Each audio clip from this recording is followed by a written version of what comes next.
A paz do Senhor Jesus Cristo, que junto com essa palavra, essa mensagem breve, venha sobre a sua vida a graça, a misericórdia, a instrução, a força, o ânimo, a bênção, oh glória a Deus, o favor de Deus, afetando as circunstâncias à sua volta, abençoando a todos à sua volta, transformando a sua vida por dentro, em alguém que conhece mais o Senhor, ama mais o Senhor, se relaciona melhor com Ele a partir de hoje e consegue expressar o caráter de Deus através dos seus relacionamentos para a glória do Senhor, atraindo vidas para Cristo.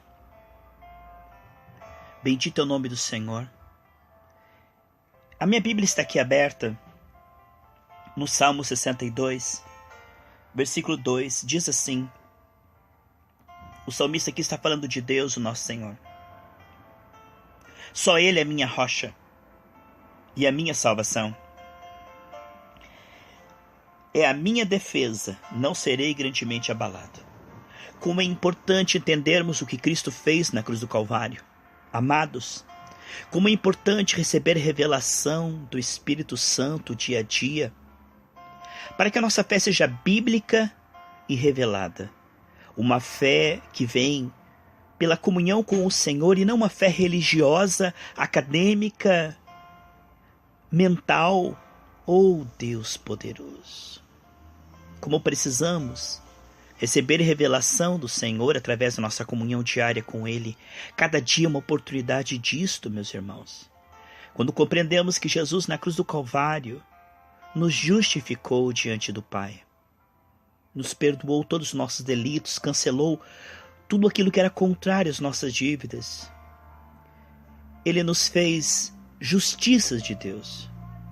Muitas vezes, amados, a pessoa vem a Cristo e ela errou muito no passado e o Senhor a perdoa. E aí vem pregadores dizendo: Deus te perdoou, mas você vai ter que pagar pelas consequências. Você vai ter que pagar pelos seus erros. Deus te perdoou, mas você vai ter que pagar. Esta é uma mensagem que gera medo nas pessoas e gera uma fé errada. Ora, a Bíblia diz em Isaías 53 que Jesus levou o castigo pelo pecado. Não apenas o pecado, mas ele levou o castigo pelo pecado, a consequência do pecado também. As pessoas não compreendem a abrangência da morte e ressurreição de Cristo. Por isso tem uma fé anêmica e limitada. Não é de admirar-se que, ouvindo líderes assim, tão cegos, guiando cegos, gere uma safra de cristãos que não têm uma fé. Deus enviou um anjo e livrou Pedro da prisão e tocou no coração de Gamaliel, que era um dos líderes, aconselhando a não perseguirem a igreja. Vemos que Deus tem o controle soberano na vida daqueles que estão realmente andando com Ele com sinceridade.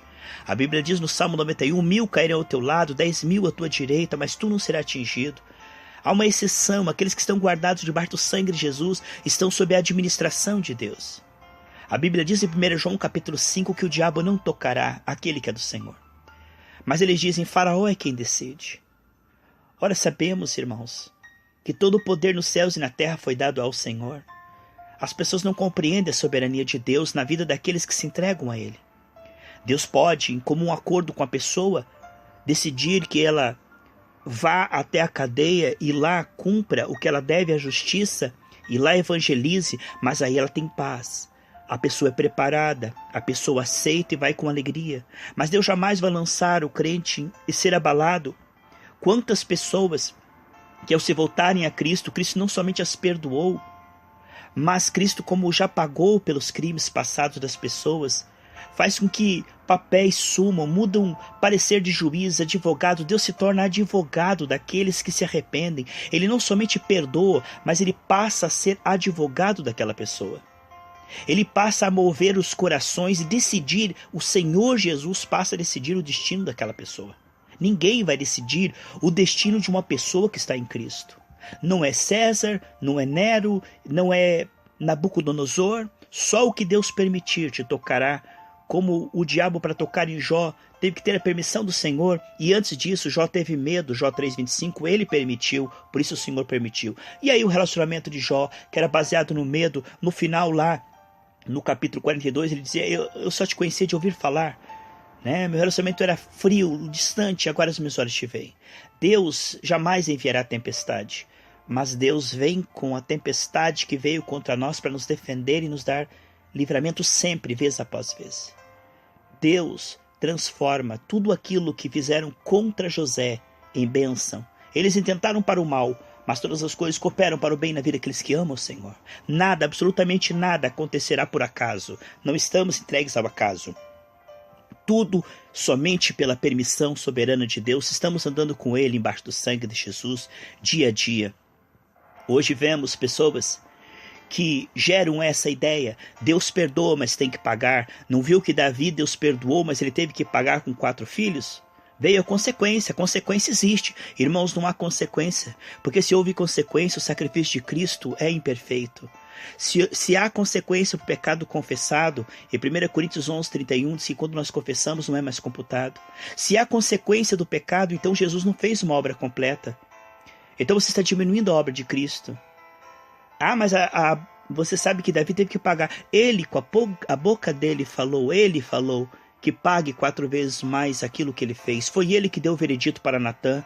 Não foi o Senhor que deu esse veredito. E não podemos criar uma teologia em cima de uma experiência de Davi no Antigo Testamento. Estamos na Nova Aliança com superiores promessas. A morte de Cristo nos dá uma revelação de um evangelho que abrange todas as áreas e nos livra de fato. O Senhor nos livra de fato. Não estou dizendo isso para que você peque e se esconda em Deus. Igreja não é esconderijo de bandido. Mas quando a pessoa se arrepende, ela passa a ser justiça de Deus. Precisamos compreender, amados, que isto cria uma teologia. E você sabe o que é concatenação? É quando um pensamento leva a outro, que leva a outro, que leva a outro, e que forma uma linha de pensamento. Quando nós dizemos Deus perdoa, mas tem consequência. Ah, Deus perdoa aí o teu sexo, mas a consequência virá o filho. Não, meus irmãos, filho não é consequência de pecado, filho é bênção do Senhor. Ah, se eu me machucar, Deus perdoa, mas eu vou ficar todo ferido. Deus vai sarar mais rápido. Deus vai cicatrizar mais rápido. No momento que você reconhece, há um milagre aí. Deus passa a ser o seu advogado e consertar a provisão para os nossos erros. Jesus morreu pelos nossos pecados, não pelos nossos acertos. Muitas pessoas não compreendem o Evangelho e geram nas pessoas uma mentalidade doentia. Por exemplo, eu peço perdão dos meus pecados. Pedir perdão, e o que a Bíblia diz em 1 João 9, que ele perdoa e purifica. Antigamente, você sabe que o sangue de animais cobria temporariamente, mas o sangue de Jesus tira. E quando tira, sabe o que fica? Nada. Se procurar, não vai achar, foi lançado no mar de esquecimento. Quando você confessa, é limpado, é tirado, aquilo não existe mais. Deus olha para você como se você nunca houvesse pecado. E Ele te defende como se você nunca houvesse pecado, porque você é corpo de Cristo, você é a justiça de Deus. Mas, debaixo de uma teologia de líderes cegos guiando cegos, gera nas pessoas assim: Deus me perdoou, mas eu vou ter que pagar. Deus me perdoou, mas alguma coisa ruim vai acontecer. Deus me perdoou, mas eu não vou escapar das consequências. Sabe o que acontece? Jó 3,25, o que eu tinha medo me aconteceu, o que eu receava veio sobre mim. Isso gera nas pessoas uma insegurança quanto à salvação. Uma salvação limitada, fraca. Uma salvação que não os livra. Deixando aqueles que deviam ter segurança eterna, deixando aqueles que deviam sentir o perdão de Deus, seguros no Senhor, inseguros. Na areia movediça de o homem vai decidir. O diabo vai usar as pessoas e agora eu vou ter que pagar mesmo confessado. Isso é totalmente antibíblico. Isso é totalmente diabólico, irmãos. Eu já vi tantos pastores falarem e repetir essa cartilha. Eu já vi tantos. Parece que eles deixam o cérebro na geladeira e vão no púlpito pregar, irmãos. Aí sabe o que acontece? A pessoa pede perdão e ela fica dizendo assim: Deus me perdoou, mas eu vou ter que pagar. Deus me perdoou. Aí lá na frente o diabo as ataca. E ela liga aquele ataque ao pecado já confessado. O diabo diz: sabe por que você está sofrendo isso? Por causa daquele pecado lá que você confessou. Sabe por que você está passando por isso? Por causa daquilo que você falou e já confessou. Aí a pessoa, ao invés de lutar contra aquilo como algo do diabo, que não tem nada a ver com aquele pecado passado, não tem nada a ver, não é consequência do pecado confessado, é um ataque das trevas. e que ela vai lutar como justiça de Deus, que ela vai lutar contra aquilo porque é um ataque de Satanás, é um ataque na vida do justo e ela não deve nada para o capeta e ela pode destruir isso, ela vai de forma tímida. Eu tenho que pagar, eu tenho que sofrer isso. Eu já pedi perdão, mas isso é consequência do meu pecado. Eu vou ter que sofrer. Eu vou ter que aceitar, porque afinal de contas Deus me perdoou, mas tem a consequência. Deus já me perdoou, mas eu nunca sei quando é que eu vou ter que pagar, quando é que não. Então tudo de ruim que acontecer, o capeta vai chegar e vai dizer, isso é consequência daquele teu pecado que você confessou. Isso é consequência lá do passado que você fez, Deus já te perdoou? Perdoou nada, ó, você vai ter que pagar agora. E aí a pessoa cria uma teologia diabólica. Esses púlpitos criam uma teologia demoníaca, diabólica, satânica. Porque diminuem a obra de Cristo, porque Cristo não levou apenas o nosso pecado, mas os efeitos do pecado, o castigo pelo pecado, o salário do pecado, as consequências do pecado. Ou, amados, as pessoas não compreendem o sacrifício de Cristo. Verdadeiramente sereis livres. O escrito da dívida foi cravado na cruz por Cristo. Amados, é muito triste, irmãos, muito triste ver se espalhando no púlpito o terror, o medo, a insegurança, crentes que não têm segurança na rocha. Deus os livra, mas eles vão ter que pagar. Deus os perdoa, mas tem a consequência. Não existe um advogado. Jesus não é um advogado. Jesus é apenas alguém que morreu. Não sei nem para que morreu na mente dessas pessoas. É como se eu dissesse para você assim, ó, eu te perdoo aqueles R$5 que você me deve, tá? Me dá os R$5 aí. Mas você não perdoou? Perdoei, mas tem consequência. Me dá os R$5 aí. Mas você não perdoou? Perdoou, mas você vai ter que pagar pelo que você fez. Irmãos, como as pessoas estão sendo enganadas. E o diabo vem com o sapatinho de algodão, se transfigura em anjo de luz e cria uma doutrina tão fraca que gera suspeitas quanto à justificação, à salvação, à redenção, à glorificação, gerando um povo medroso, tímido, assustado, e tudo que vem contra eles é consequência do pecado. Foi o que os 3 amigos de Jó disseram. Sabe que você está assim, Jó? Por causa de consequência do pecado. Não era, irmãos. Era por imaturidade, é por falta de fé.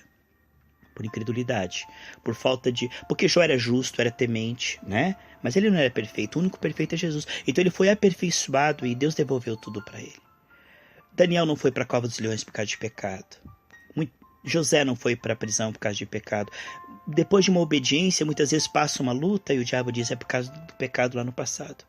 Lembre-se que diz lá em Crônicas que depois que Josafá fez tudo certinho, vieram ataques contra ele, depois de todo o bem que ele fez. Então, às vezes, você faz uma coisa certa e você está passando uma luta com Satanás, vem uma prova, vem uma luta, e o diabo diz que é consequência de pecado. Deus está contra você, Deus está chateado com você, o que você fez, Deus agora está te cobrando. Sabe, irmãos, é uma doutrina diabólica.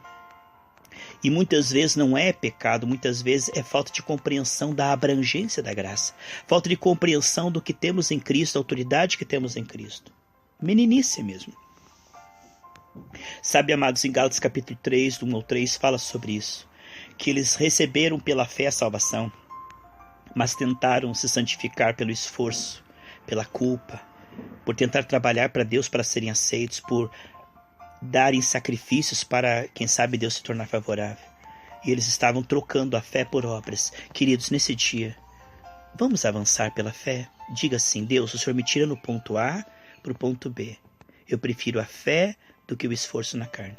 Ao invés de tentar mudar a minha vida pela culpa e pelo esforço, eu vou continuar na simplicidade da fé.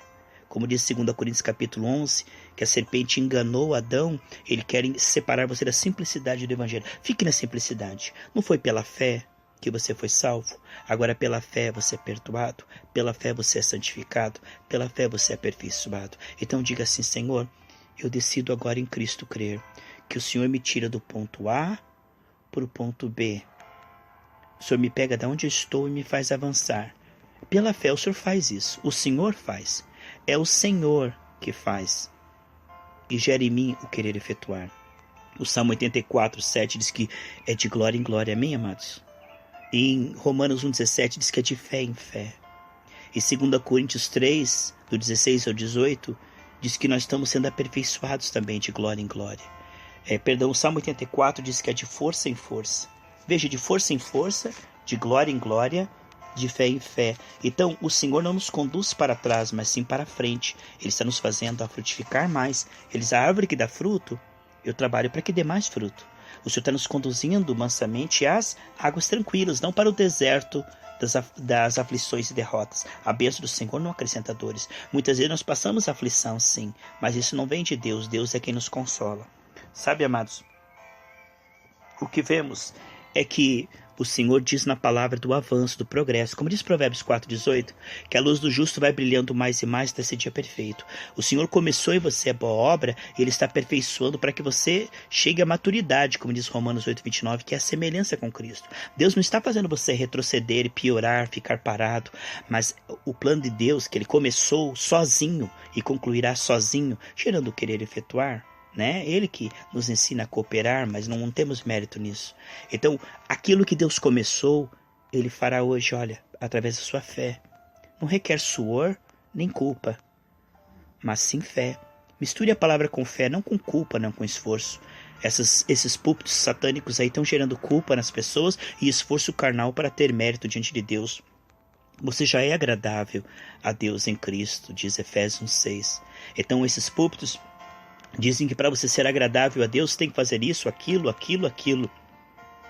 colocando condições, mas a graça não impõe condições, ela perdoa através da fé, justifica através da fé. Esse sistema satânico que faz com que as pessoas tentem se justificar por obras, leva as pessoas para o engano. Mas você está ouvindo uma palavra gerada pela graça, uma palavra que diz que em Cristo você é perdoado, você é defendido, você é abençoado gratuitamente em Cristo. Você já é agradável. Você não tem que se esforçar para se agradar como essas religiões dizem. Você já é agradável no Espírito e agora Ele te tornará cada vez mais agradável no desempenho também. Queridos, Deus está tirando do ponto A para o ponto B. Amém? Hoje é o dia de um passo à frente. Amém? De prosperidade para mais prosperidade. De saúde para mais saúde. Renovar como águia. Amém? E a prosperidade é para generosidade, não é para avareza. Deus está te pegando agora no nível de entendimento para o nível de entendimento mais profundo. O nível de comunhão com Deus e com pessoas para o nível mais profundo. E quanto mais profunda a raiz desce, mais ela extrai aqueles nutrientes. Assim nós estamos extraindo cada vez mais revelação, a mente de Deus. E a nossa fé se torna cada vez mais forte, esclarecida, viva, frutífera para a glória do Senhor. Veja, meus queridos e amados irmãos, Deus está te pegando a tua família do ponto A hoje para o ponto B, para fora da idolatria, do vício, das contendas, do desemprego. Deus pega o homem do A e leva para o B. Ele pega aquela criança morta, né, da viúva, ressuscita. Deus é maravilhoso, irmãos. O Salmo 9, versículo 10 diz que Deus nunca desampara aqueles que o buscam. Queridos, Jeremias 29:11 diz que Deus tem para nós um futuro e uma esperança. Além do céu, diz Marcos 10:30, 100 vezes mais aqui na terra com perseguições. Então, não deixe que os falsos profetas te digam que é por culpa, ou por esforço, por obras, quando na verdade você apenas depende da graça. E a graça produz em você esses níveis de frutificação. Creia que hoje você está avançando. A tua fé está ficando mais firme, esclarecida, o teu coração está mais amoroso. O fruto está começando a abundar. A tua vida está começando a melhorar. Tudo o que você faz vai prosperar. Você vai conseguir mais resultados a partir de hoje. Você vai conseguir mais eficácia, mais entendimento, mais revelação, mais comunhão. Creia no avanço, pois Deus tem para você avanço. Deus tem para você vitória, Deus tem para você milagre. É claro que somos perseguidos, passamos por aflição, temos tentações na carne.